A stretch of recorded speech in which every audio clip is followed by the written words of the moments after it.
Hello and welcome to Clear Creek Week. Clear Creek Distillery out in Red Hood, Oregon, previously Portland.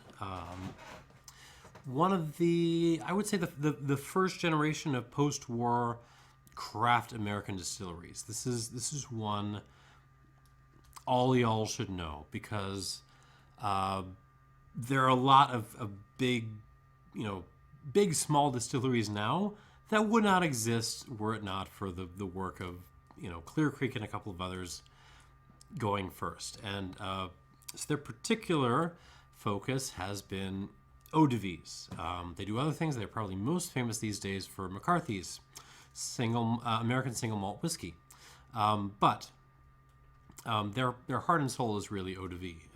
I've reviewed a bunch of their stuff in the past. Well, one thing I've said over and over again is that they should be bottling their stuff at higher strength. In fact, it's something that's kind of annoying me about myself that every time I review one of these things, I say basically that. So, I'm going to make a couple of promises with this video. The first one being I am going to force myself not to say that particular thing that they should be bottling at higher strength. I'm going to stop myself. And if I need to say it, I will restrain myself. I will try to put it in as distant a way as I possibly can because I'm tired of saying it. Anyway, so a friend of mine, a very, very kind and generous friend, sent me a whole bunch of samples of their line, and I've done a bunch of them. But the ones I haven't done yet are the pomace brandies. So I've got grappas and Mars to do today, but Oregon grappas and Mars, which is rather fun. And a very fun weirdo. This is the EdV of Douglas Fir. We shall talk about this in a moment. All right, so all the pomace brandies are bottled at 40%. There we go. All of them are unaged. So kind of Alsatian / grappa style.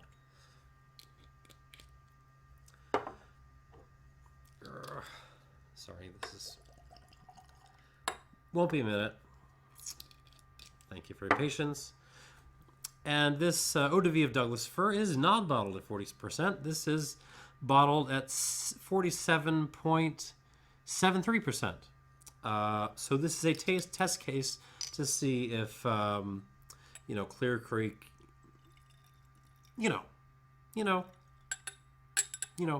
Okay, so all right, let's get through these. Get on. Okay.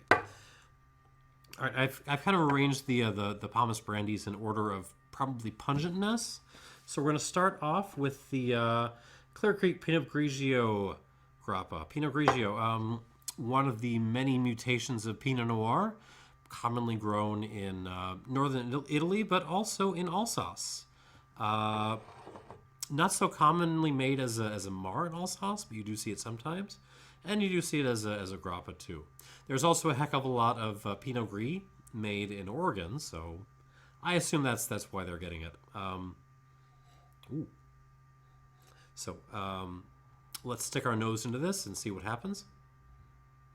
I'm not gonna do a second round with all of these because I don't think it's necessary. So I'm just gonna do one round straight through. Actually, I'm gonna add a little bit of water to these, just the first time through.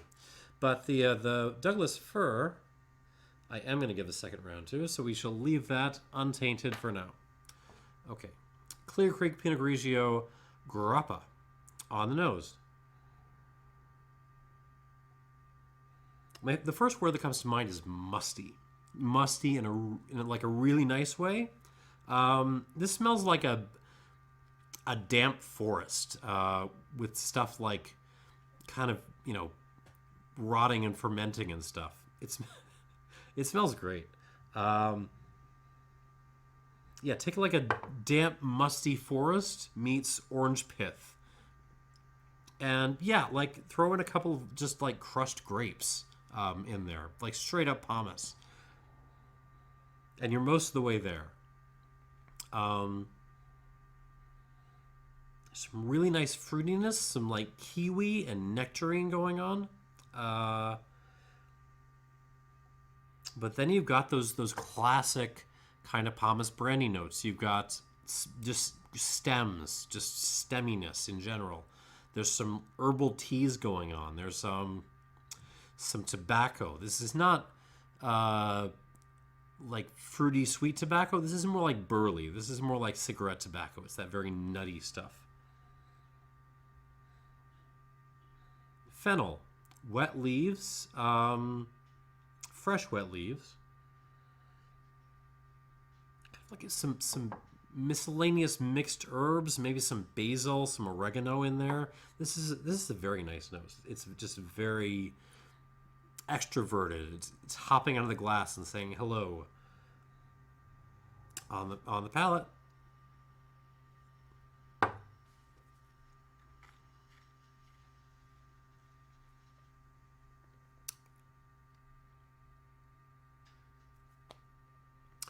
You know, so I'm not even tempted to say the thing that I promised I would not say. This is actually very weighty in the mouth. This has a lot of depth, and just it's very assertive. It's sort of covering up my whole palate. This is nice.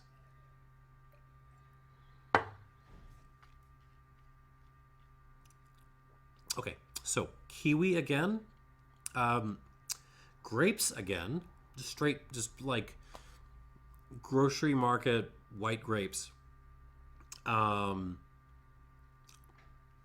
a little bit of that.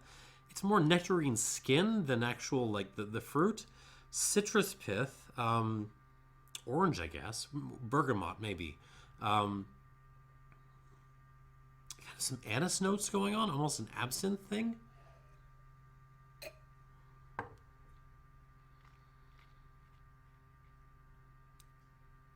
And most of that is on the front end, and then it kind of transitions to like stems, bitter herbs, white pepper,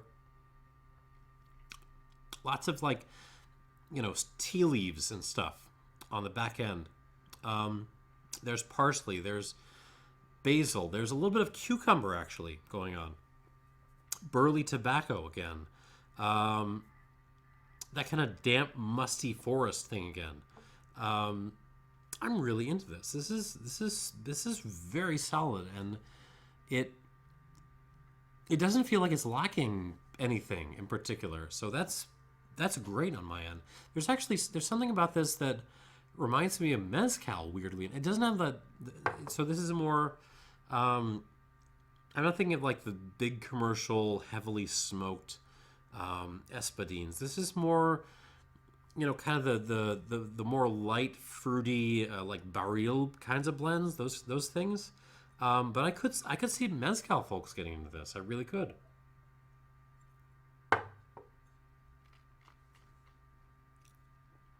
All right. So I was expecting the Pinot Grigio to be like maybe the weakest of the number because fair enough, I don't like Pinot Grigio that much as a wine, but this is very, very, very solid. I'm going to give this an 84 plus out of 100. Very nice. Highly recommend it if you can find it. And that if you can find it thing is going to be tricky because I know Left Muscat, who's my friend who hunted all this stuff down, literally had to like, he lives in Oregon. He still had to go like all over town hunting down all of these bottlings to get them. All right, moving on. This is the Clear Creek Gewürztraminer Marc de Oregon, I guess.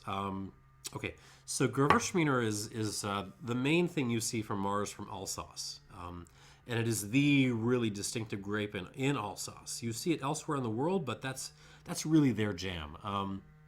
And it's funny because it's this, it's the grape that white wine drinkers hate because the acid is very low.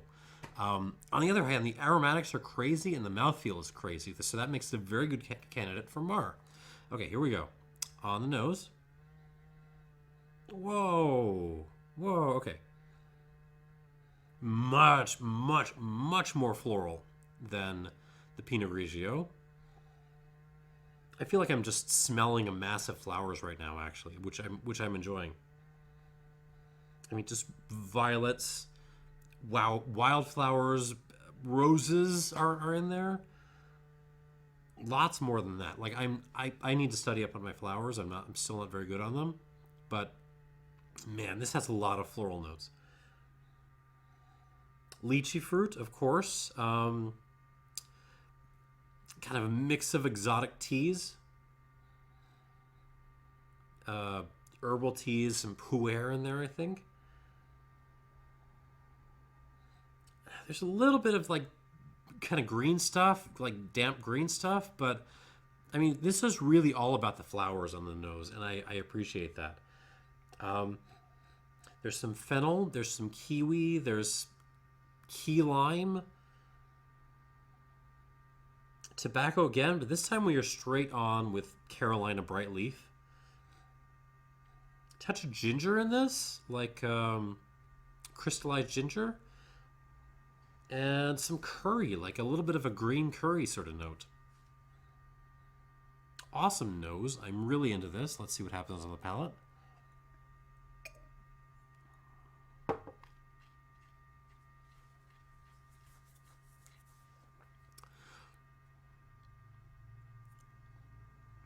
And again, this does not feel thin. It doesn't feel like I need to say the thing. This is, very coherent in the mouth. In terms of flavor, it mostly follows the nose, actually. Like, we're leading on those beautiful kind of floral lychee fruit, almost like Turkish delight kind of notes. But then it becomes very, like, almost like bitter flowers on the back end, which is very fun.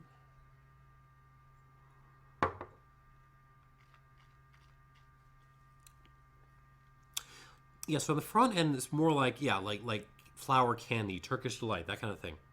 And then it kind of moves into like you just like saw some flowers and like just took a bunch of petals and threw them into your mouth. And you're like, it's a little bitter, but I'm kind of into it. Like that's sort of what's happening. There's some fennel there on the back end. Lots of tea leaves again. Lots of tobaccos, mostly bright leaf.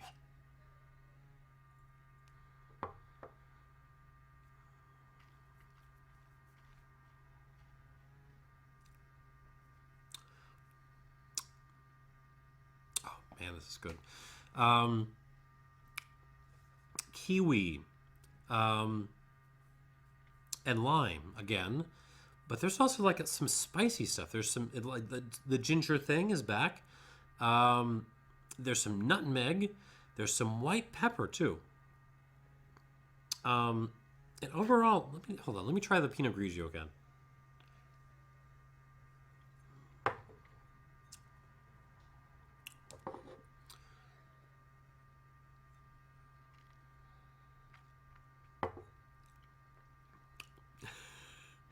I do like the Pinot Grigio. I love the kind of musty thing it's doing.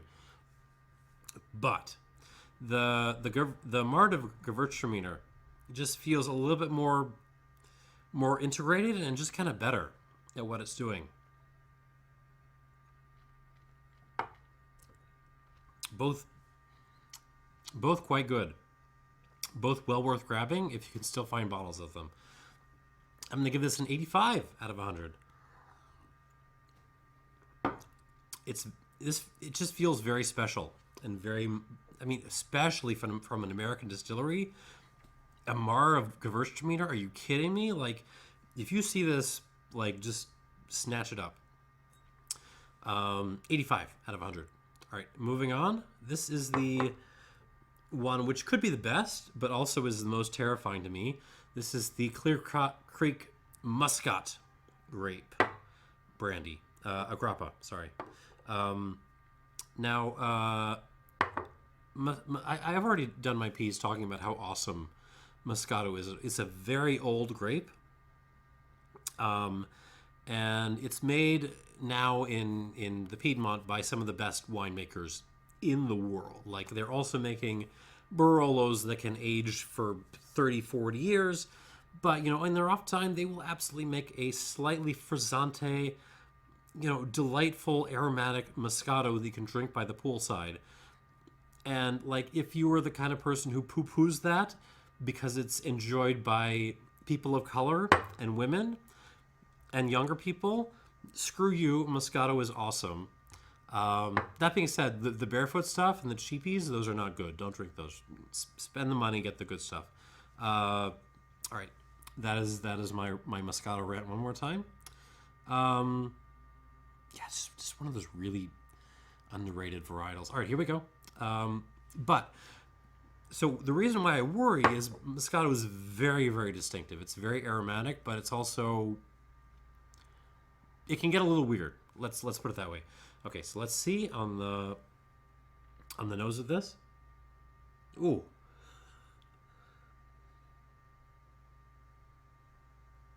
Okay. So I'm trying to decide what. Okay.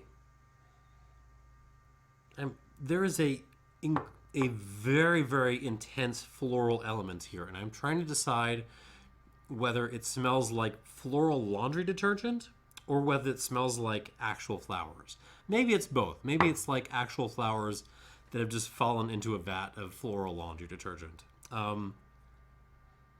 This is really floral.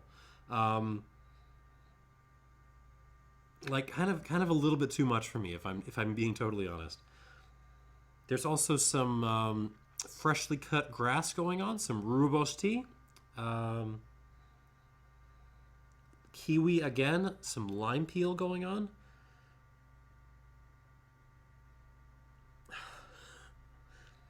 Some Bosque pear, a little bit of peach, but most of what I'm getting is that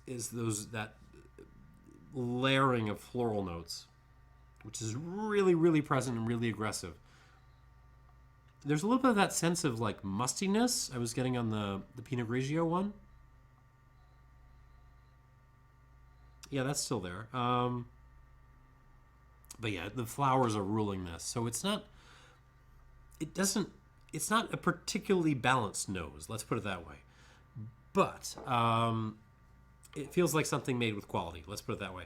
Like, in other words, it doesn't feel like there was something that went wrong in fermentation. I think this is just like, this is what Moscato does, y'all. Sorry, I splashed some on the table there. I don't think it's going to eat into the covering like the overproof DOK did, but we shall see. Let's try this. Try this Moscato Grappa.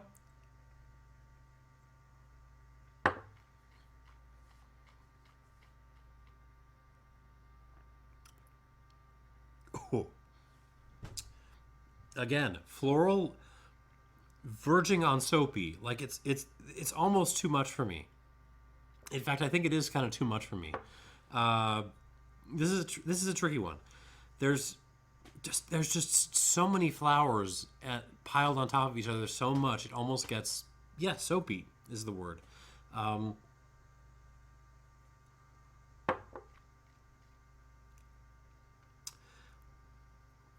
There's almost like a beyond that. There's not a lot beyond that, but there's a lot there.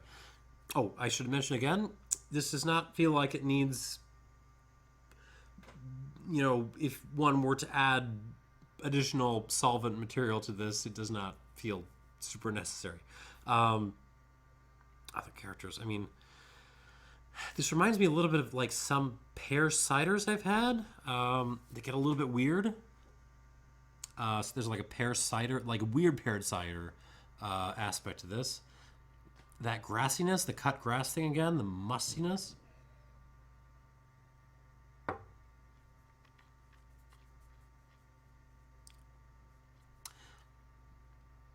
Hints of aniseed again. That musty thing. So I don't think I like this, but I'm kind of fascinated by it, and I appreciate what it's doing.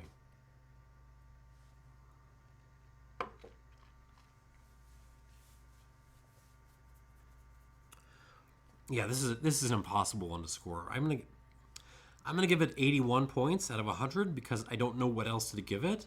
But I'm going to say, like, this feels more like some kind of exotic cocktailing component to me than something I would be drinking on its own. Like, this, okay, someone out there is going to love this. That if you like your drinking your flowers, go and buy a bottle of this.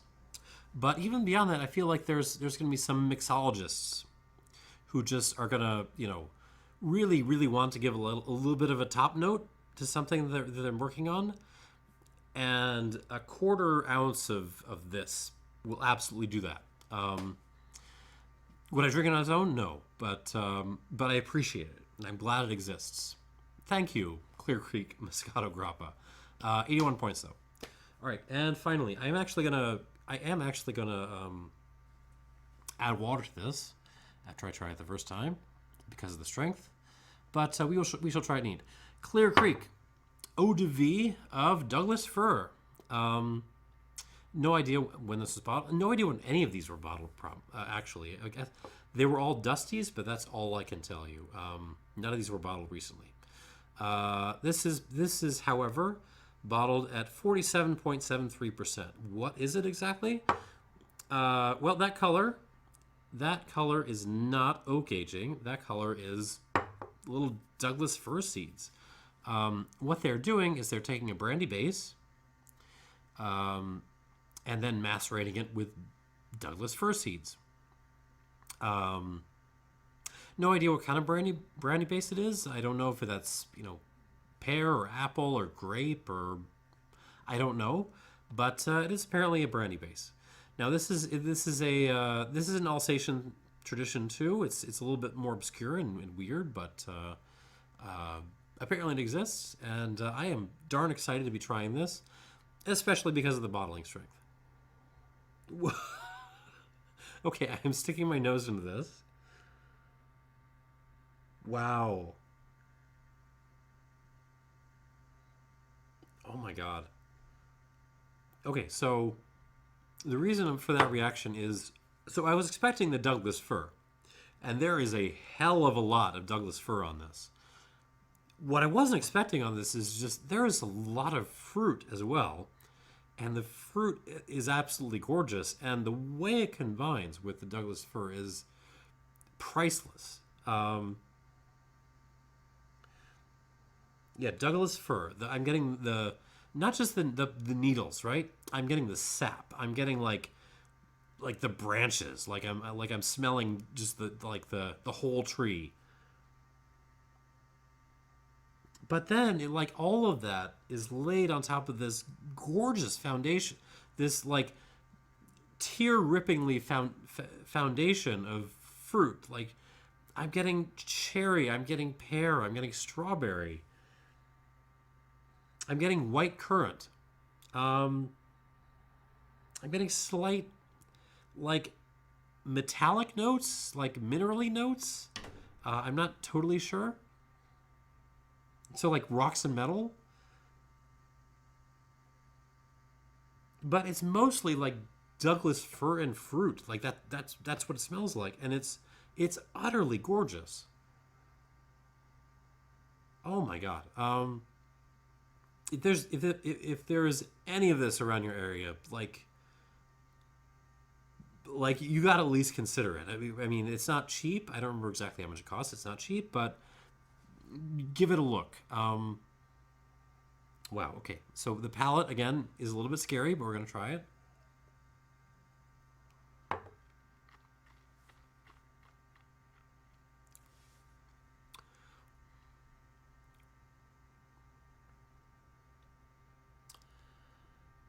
Oh, good Lord, that's good.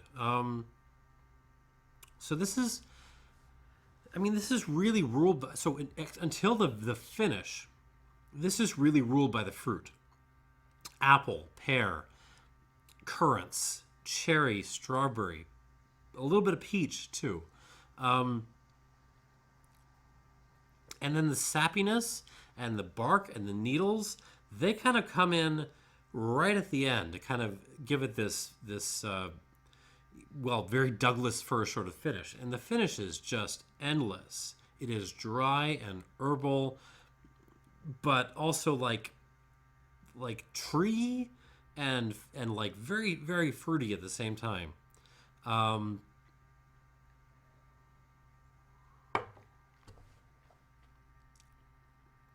and the worst part about this, the worst part about this is that it is extremely crushable. Like, and this is something I'm beginning to discover about, like, Alsatian eau de vie. Like, as weird as it is to say that something, distilled from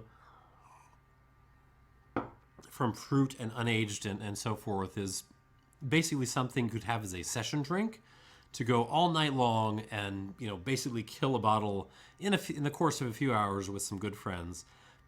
Like, it's that kind of spirit. Like, it is sessionable. It is, you can just keep going with it. It's good. Like, the quality level is off the charts, but it's also just, it's so easygoing. And that's worth a lot. It really is. It's something that the Robert Parker 100-point scoring system doesn't really capture very well. But, pay attention. If you're paying attention to my commentary, do please note how easy drinking this is. So I just added a little bit of water to this. Oh, I thought of something. This is stupid, but since Clear Creek is so connected to the Alsatian northeastern French tradition, it may be worth mentioning that Muscat, Moscato, is also grown in Alsace. There's not a whole lot of it, but it's there, and some of it is pretty damn good. Most of it is made dry, which is a little bit weird, like to drink a totally bone-dry Moscato with no frizzante action. But if you ever get a chance to try one, they're really cool. Let me put it that way. Okay, let's go back to this now that I've added a little bit of water. See how it develops. On the nose, it gets a little bit more kind of floral and metallic. God, the fruit on this, the fruit is so beautiful. I don't want to take anything away from the Douglas pear aspects of this, but whatever the hell is the base brandy is very good indeed. And I hate it. So I just went through like these three previously, and you saw me not saying that thing I was going to say because it felt like while I was drinking them that they didn't need it. But nosing this and tasting this makes me think maybe despite everything I should have said that anyways, because this is a couple of levels up from these previous three. And part of it is probably presentation, to be totally honest. All right, let's see what happens on the palate of this eau de vie of Douglas Fir. Sorry.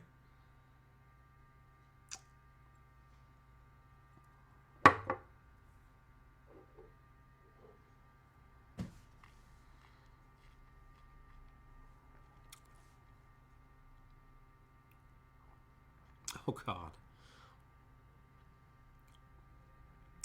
Yeah, it gets even fruitier. There's this prickly pear thing that's happening and marrying itself to the Douglas Fir notes. Oh, God, and the finish gets even better. It gets even more, like, endless, and the whole event is just so much, is even that much more sort of dominant in the mouth. This is awesome.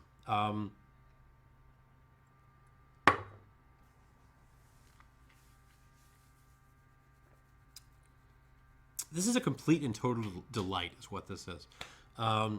So on my first run through my notes, I wrote 88 points, and I'm not going to give this 88 points. I'm going to give this an 89 because it's that darn good.